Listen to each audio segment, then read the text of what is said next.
Today we want to talk about dreams. This is a fascinating subject.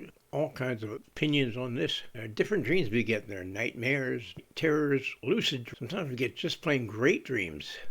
But what do they all mean? Where do they come from? Is there in fact a meaning to them? Well, let's take a look at some of the common thoughts. It's just amazing what happens during our lives. Our minds, they're creating these different things. Our minds are just active all the time.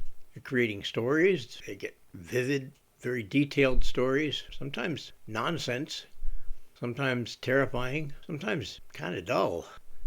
There's all kinds of images that our mind forms. Why? What do they really mean? Do they actually have a definitive answer? According to the National Sleep Foundation, they say we typically dream 4 to 6 times per night. Unfortunately, we do forget a great percentage, probably 90 to 95% of all that we dream. Now, the dreaming occurs through the nighttime, but the most vivid, precise, good time for our dreams is when we entered REM sleep. Now, it's very odd. It's a very technical, unexplainable about our minds. A dream can be influenced by what we were thinking about before we go to sleep or what we've experienced in our workday. Sometimes they can bring out things that we've been avoiding thinking. It's rather odd the way the mind functions and the way dreams appear. Now, the majority opinions is that dreams are basically associated with your experiences that you've received while you're awake. Now, if you've got a lot of bad things, a lot of stressful situations going on, your dreams might take place wherever the stress is coming from. It could be your workplace. It could involve a certain number of people at your workplace, certain co-workers.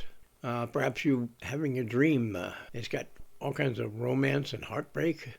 It could be something that came from a date that you just went on. It could be even you're having a lot of stress about actually going out and dating at all. Dreams vary far and wide.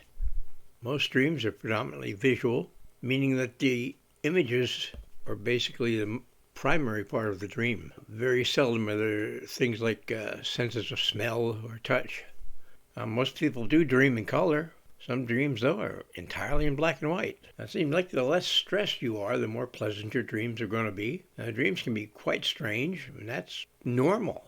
Everything that you experience, things in the news, violence, pain, all of this can influence your dreaming. I wish we could explain the cause of nightmares, but no one's really sure about why nightmares occur. Could be just your mind checking over the things that are there and brushing across all the negatives that have occurred and somehow throwing this together as things you were scared of or things that repelled you or things that disgusted you, and somehow it puts these into some kind of strange dream.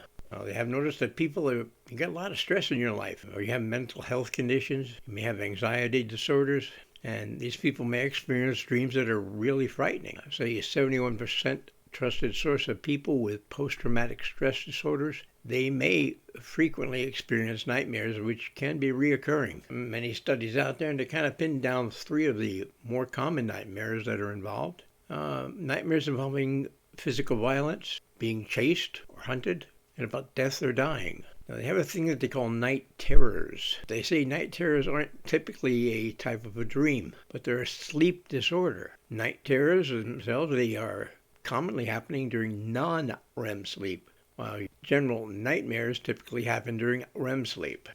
Then there's something they call lucid dreams. Quite interesting. Now, lucid dreams, that means that you're aware that you're dreaming while you're in the dream. And this, of course, happens most during REM sleep. It's not a frequent happening, though it is guesstimated somewhere around 50% of the people experience it at least once in their life. A lot of people find that they can control a lucid dream. You have to do a little bit of practice, but it can help you control your dreams, especially if you're having reoccurring dreams or nightmares. Then there's, of course, the type of dream that we're all familiar with, probably the most frequent, I would say, a daydream. A big difference between the daydream and all other types of dreams is that you're awake during your daydream. These daydreams occur consciously, but you may still feel like you're not fully awake.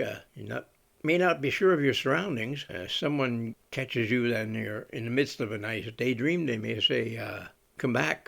You look like you're kind of zoned out. You lost somewhere in your thoughts. Dreams are a unique, fantastic subject to investigate. So much there about dreams. Still want to learn, and there is some research going on in it. And hopefully Someday we'll have a little more answers about dreaming. Anyway, thank you very much. Please like, subscribe, share with like-minded friends. Please feel free to leave a comment. Don't forget to hit that bell so you'll be notified when I have another video posted. Thank you very much. Take care. Bye.